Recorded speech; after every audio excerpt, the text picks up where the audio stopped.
Manning, and I'm welcoming here Steve from The Others. How you doing, Steve? I'm alright, thank you. How's it going? Not bad at all. Good to see you. We're in a particularly happy mood because we've just finished a fantastic series of sessions on this fourth album. Been going fantastic. I've seen the genesis of some of the most brilliant songs The Others have ever done. It's been a privilege to be witnessing them. I mean that 100%. It's been fantastic. It's a real chemistry between you all. There's quite a few members in the band now. I know Dominic wants to introduce you and get to know really more about, or get the audience to get to know more about you and what you're bringing to The Others, what your message is, whether, you know, musical or ideologically, whatever you want to talk about really. But I'm just interested in your kind of initial influences when you were young, you know, growing up, what got you into playing and what your kind of favourite styles are to play, what you like to bring to a musical collective. I think starting young, as a lot of kids did, they start playing recorder when you're like 5 or 6, which I did sort of at primary school. And then I sort of got interested quite early in sort of more contemporary music. Beatles were a very early influence, sort of Macca's Way. I suppose I first sort of picked up a bass. I was always interested in it because I spent, just after learning a bit of music, I actually played violin at school, as you do, but I saw a double bass and I was like, these things are cool. Yeah, obviously double bass and bass guitar are essentially the same thing, so they were you know, two in the same really. And then I sort of played bass guitar when I started when I was 11. And I was kind of thrown in the deep end quite early on because my mum was in an Irish folk band playing all the pubs around my hometown of Ross-on-Wye, and the bass player then was the guitarist of another band borrowing his mate's bass. They split up, and then the next thing I know I'm getting a call saying, can we borrow your beginner sort of bass and amp, because they didn't have one. So I ended up getting picked up, went down with my bass to this pub, and then he didn't show up and they were like, right, you're on. And I'd been playing about 6 months. I was 11, and I just had a guitarist just shouting out root notes, and I'd never heard any of the songs before, never rehearsed with them, so it was like literally my first gig was thrown straight into the deep end, and I think that's quite a good way to start, because it doesn't matter now what what happens, it's just never going to be as hard as that, you know, in those kind of ways. And I ended up playing with them for a while, so all the time, in my teenage years, whilst at secondary school, I was still sort of 11, 12, 13. I played with them and then met some friends at school and formed a couple of bands, you know, doing sort of cover bands.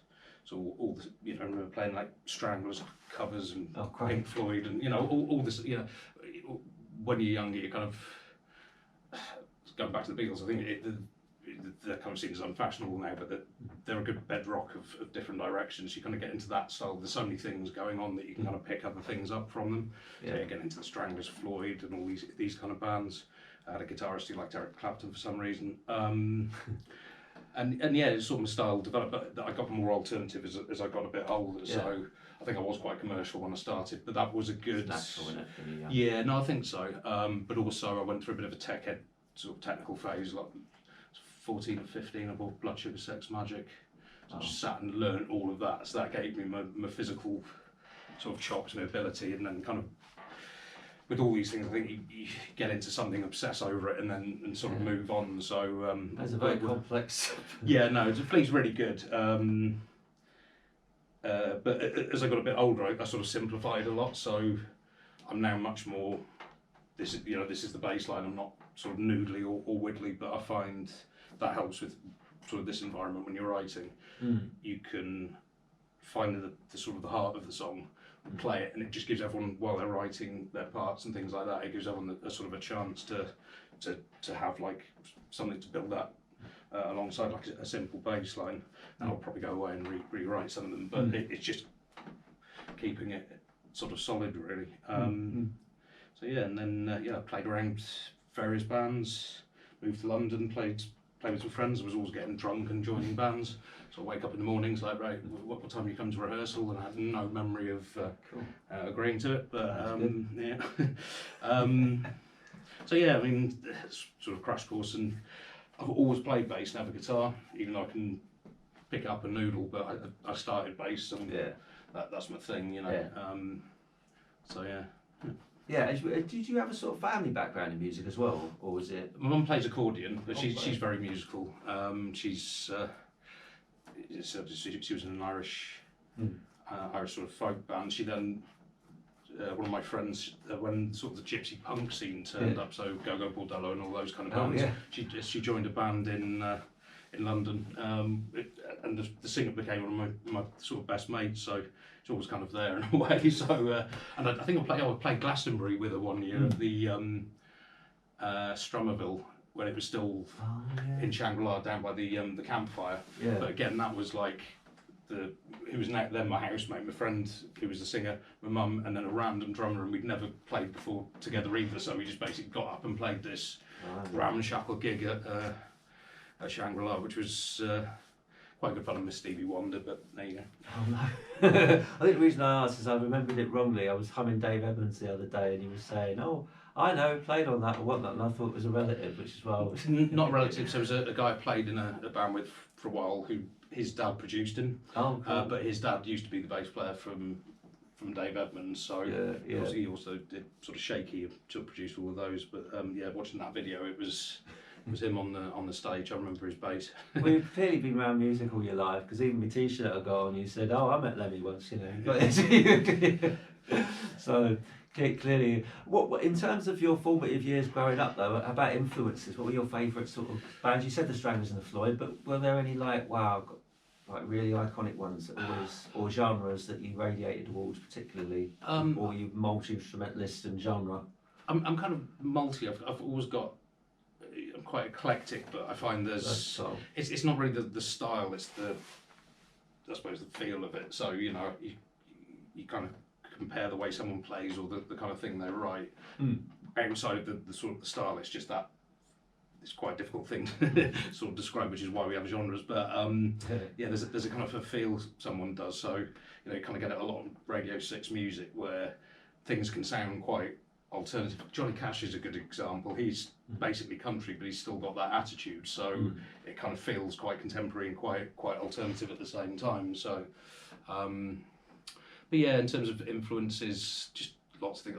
I go through a lot of phases. So quite a big Radiohead phase when sort of OK Computer came out. They've always sort of stayed with me a little bit, just because I think they're very just how committed they are to what they do, and you know. I mean, we've come in and done 4 songs in a couple of new songs in a day, and they'll spend literally 5 years doing an album. Do you know what I mean? Which sounds a bit pretentious, but what comes out of it is always pretty strong in my eyes. And then actually meeting Dom, he introduced me to The Fool, which you know, you kind of every now and again you just find someone that just changes your opinion of everything. I mean, things with The Fool, it's like you've kind of got every style of music, sort of pop, rock, classical, whatever, on one side, and you've basically got The Fool on the other. They're their own thing, aren't they? Their own universe. Well, Marky Smith was amazing. He didn't mix with any of the band or anyone in the music industry, and you just went down the same pub, had the same mates. Yeah. So he's a complete one-off, really. So absolutely, yeah. Dominic is as well in a different way. No, absolutely. Yeah, and you know, I'd sort of heard the Stooges and the Velvets and things like that, but like Dom was a lot more into them, so I sort of went back round and listened to all that kind of music again.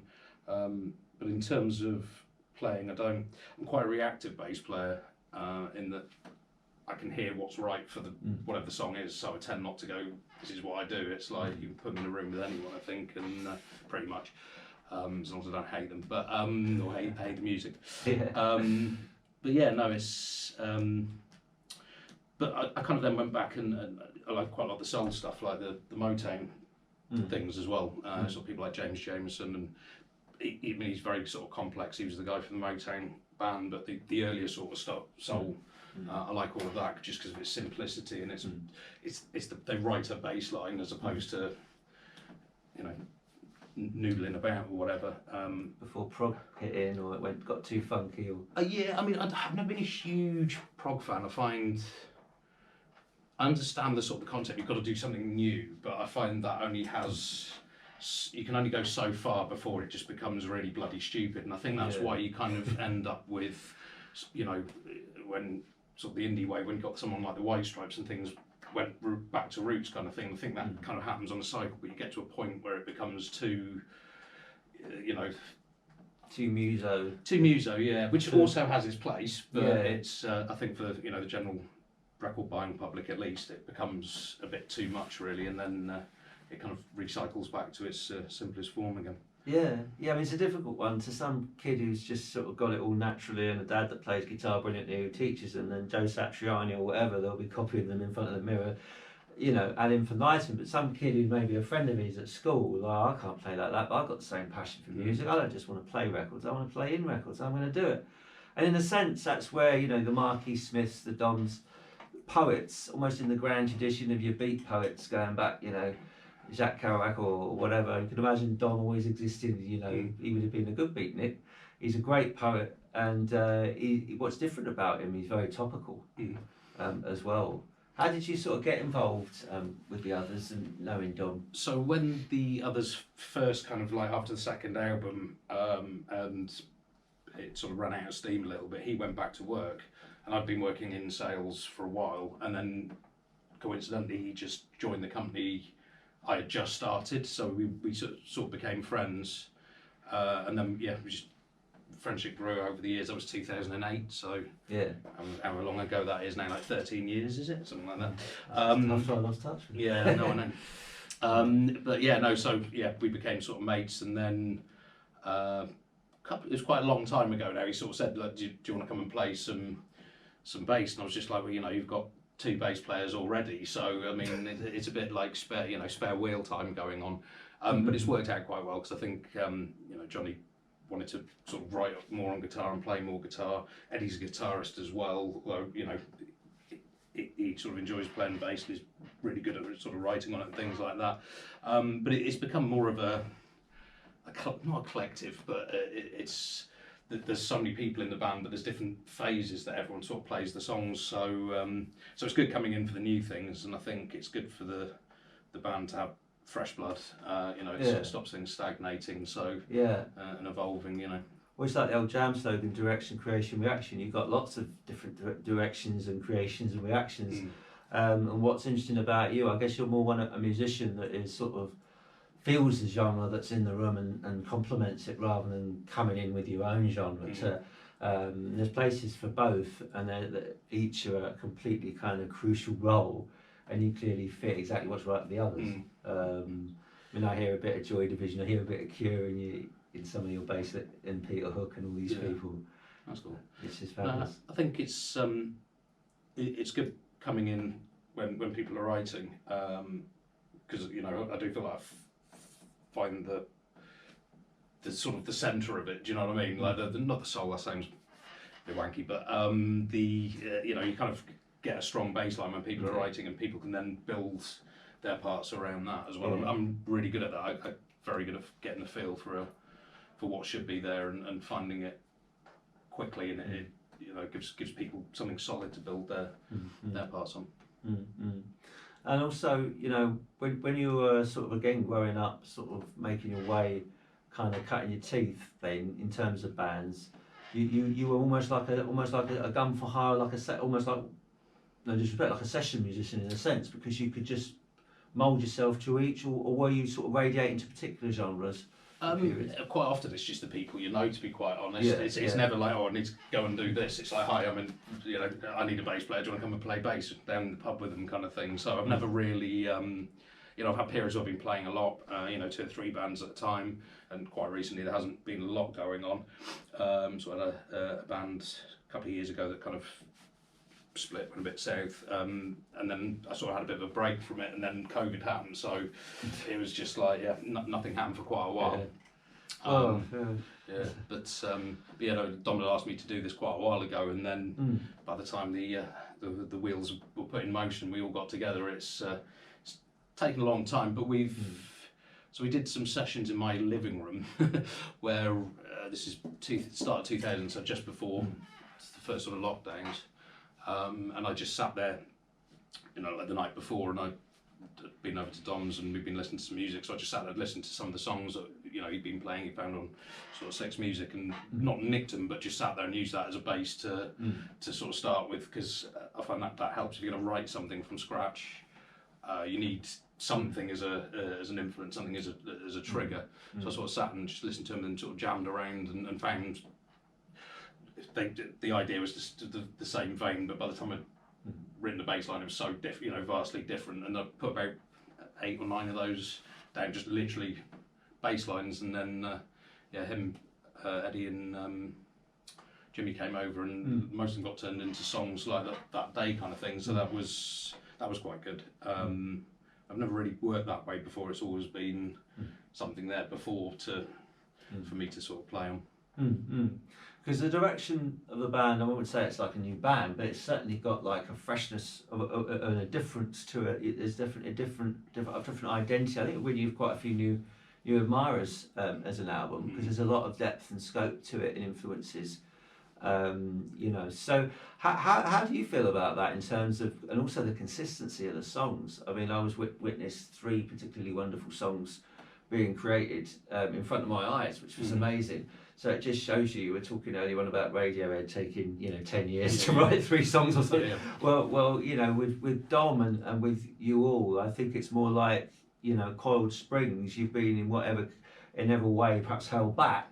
For whatever reason, COVID's a big reason at the moment, everyone's held back musically, and you've come together, and I've literally seen, it's like a beast unleashed. There's been loads of great bass lines, amazing innovative ideas on the keys, and also particularly on the guitars. So yeah, I mean, I think it's been, because we got together at the start of COVID, wrote some stuff, and then it died off, and then sort of coming back here now,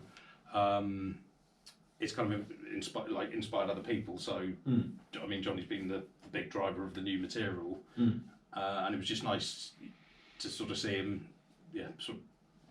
I mean, when I spoke to him a couple of days ago, and he was like, I haven't really written anything, and then suddenly there's 4 new songs that have just materialised all off his back. So I think it's quite nice having other people writing, and then it inspires other people to do something. And the situation we're in now has basically got too many songs, which isn't a bad thing. So but yeah, I mean, there was another one, the Disdain song. Eddie wrote the chords on, a week ago on Saturday, and while we were around Dom's house for his birthday or Sunday, whatever day it was, and that turned into a new song. It's fabulous. Yeah, it's one of the best things you've ever done as well. Yeah. That it's very Stooges, very a little bit Stranglers maybe, but it's just a real classic. Yeah, and I think it's nice. It's difficult when you're coming to do something like this, because you've got like songs from the past, and actually sometimes it's like the excitement of a new song is what sort of drives you. And some of these songs have been around for a long time. The 4th album's been a long time coming, sort of before I joined and things. But there's some brilliant songs on there, like Paranoid Times and things. Well, in a way, it fits though. If people didn't know, you'd think it was perhaps written in this time, which people really obviously need at the moment. So yeah, no, I mean, seems to be quite a few of the lyrics I've noticed. I don't know if I'm looking for it, and it's just because of what's been going on over the last couple of years. But they fit brilliantly, and I think a lot of people will relate to them. Yeah. I mean, there's lyrics on going back to what's happened with riots to do with Europe and everything, and there's even a lyric, I hear it when the phone pings, perhaps a veiled reference to the current COVID app and everything else, So and on the photo shoot, I would explain to the viewers on the photo shoot there was we did on Brighton Beach for the album. There was a photo of the band in masks as well, which was hilarious, No, I think that was a good idea. I mean, it won't obviously be the cover or anything, but it's just it's kind of a reminder of the times and what's been going on while I've been doing this, and as we sit now, things are getting worse again. So it's I think you should include something like that just to sort of signpost to the time and what was going on. Around you at that time of recording or writing, especially. It's such an iconic place as well. Brighton seems a great setting as well. Beautiful place. It is. Yeah, I'm always a little bit. I was worried that we're going to be all on the beach, with a pier behind us, like we're in Quadrophenia or something. But no, I mean, I think the photos were great. Sort of the decay of the old pier, and then the sort of the very grey winter day kind of background, and it wasn't like sort of sunny or anything, so quite quite depressing, but it kind of works. Yeah, yeah, it kind of fitted. Yeah. I mean, everyone in the band is very individual. It's Mm. kind of that's the message of the band. Is for those others that are out there that are perhaps a bit different, Mm. who feel alienated, feel different, feel they've got it all going against them. Dominic's sort of quite rare in the music industry. He's he is what he is. Yeah. What you see is what you get, and he's an honest performer as well. I mean, how do you find him compared to other people you've worked with? He's very unique, isn't he? Yeah, he doesn't try to do something. Do you see? He just sort of does it as a natural thing. So there's no sort of forced showmanship, I suppose, where you've got to wear this and act like this on stage or anything like that. He just does what he does. So yeah, it's not an act. No, it's not an act, which is great. That's I think honesty in an artist is very important. You can always tell as well when someone's overacting or sort of pushing themselves from too much ambition or whatever it is. It's sort of seeps through, doesn't it? And you can tell. And I think that's what a lot of people like about the others, and his direct connection with people as well. I think that's probably the most important thing about the band. It's not us and them, it's us all together kind of thing. Well, yeah, that's the way it should be. So many artists, however wonderful they are, there's like a huge gulf between the artist and the fan. I remember, when I met Paul Weller, I was like, oh God, I thought I was going to have a heart attack.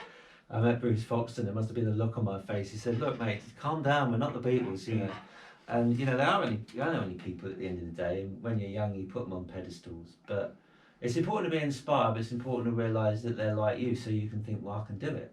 The DIY punk ethic, I suppose. Yeah, no, absolutely. I think that whole ethic is very important, and up until the sort of the point it broke, the early days, like the 50s, early rock and roll was essentially, as far as I'm concerned, punk, and then the money came in and it all started getting controlled, and it was kind of a break, not just what was going on sort of politically in the country, but just breaking away from the establishment essentially, and not having the sort of artistic control that taking back control of your artistic creativity or whatever. And I think punk's one of those things where it was very flash in the pan, but what sort of came from it, you sort of look at the roots out of it. So you've obviously got your Joy Division, which became New Order, and the whole dance thing. Without that kind of movement, you wouldn't have then had House or So it's interesting to see Prodigy, of course, for one of those bridge gap acts. Yeah, exactly. And I think that's quite cool. Yeah. But it's there now. There's a little bit of that in the others, though, the stretching of genres, which I love. More now than it used to be, I think. Yeah. I think like the early stuff was the sort of the big sort of indie thing, big indie hits. But it's never been a formulaic thing. It's just because this is the best stuff. My favourite stuff is what I've witnessed. Even songs you've unleashed in front of my eyes. It's been magical.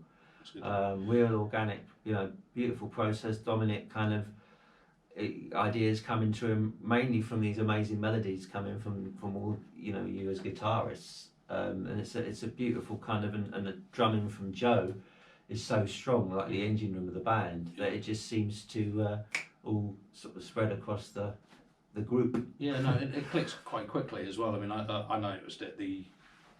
When things get really tight, you kind of get this atmosphere to the song that kind of you sort of really feel, and they appear literally sometimes like the first time you play them. So I think Disdain as well. There's a video of it, and that is literally the first take of the band ever playing the song, and we didn't even really rehearse it. So and it's kind of bang on. So we do click really really well. And like every band, sometimes you kind of hit something, it takes a while to get right or whatever. But it's been really encouraging this last week because it's just happened, and there hasn't been too many moments where you're like, oh, this just isn't working, other than when we're knackered at 10 o'clock at night. Yeah. Well, only human, as we said earlier. I think the other thing is timing, of course. What music can be so unlucky like that, or it's timing, or strike at the BBC and we never had a hit as a result. All sorts of stories going back, and obviously with things as it is at the moment. If this album had been made like 15 years ago, it'd be so much easier for you. But with everything, particularly in the last 2 years of the pandemic, obviously we've seen with the internet stuff, given away for free. Very hard to make a living in the music industry in any other way than to play live. And obviously, if COVID is buggered that up as well, then it doesn't leave many options. So it's such a, as I say, the metaphor of the masks on the beach, the sort of muzzled artist, so to speak, is kind of getting tougher and tougher. So the fact that you've hit such a rich vein of creativity in such a period, even if the songs are some of them have been around a while, that it's a new chemistry, and you can really feel that tension. And that's why I think there's such a strength to the material, really. No, I think so, and I think, I've kind of stopped worrying about making a living out of it, because I think you can go. I mean, the band was signed like years ago and had a really good run. This kind of things go up and down, but the money isn't there anymore in the industry, and I think, as a musician, I know quite a few people who are professional musicians, and in order to make money, they just end up playing weddings and doing covers and stuff like that. So something I'm not particularly interested in doing. So I'm quite happy to have a job and do this and be an artist at the same time. You've got to sacrifice and lose your holiday or whatever, but I'd rather be doing this than anything else. So, but you don't know. I mean, it's not the Woodstock. It's not the Woodstock generation. It's not so easy to drop out with no education grants. Exactly. And maintenance grants. Living so expensive, and you know what I mean. You can't just be a bum musician anymore. You can't live in London. You just can't. With Northern Ice. No, it's all that bygone era.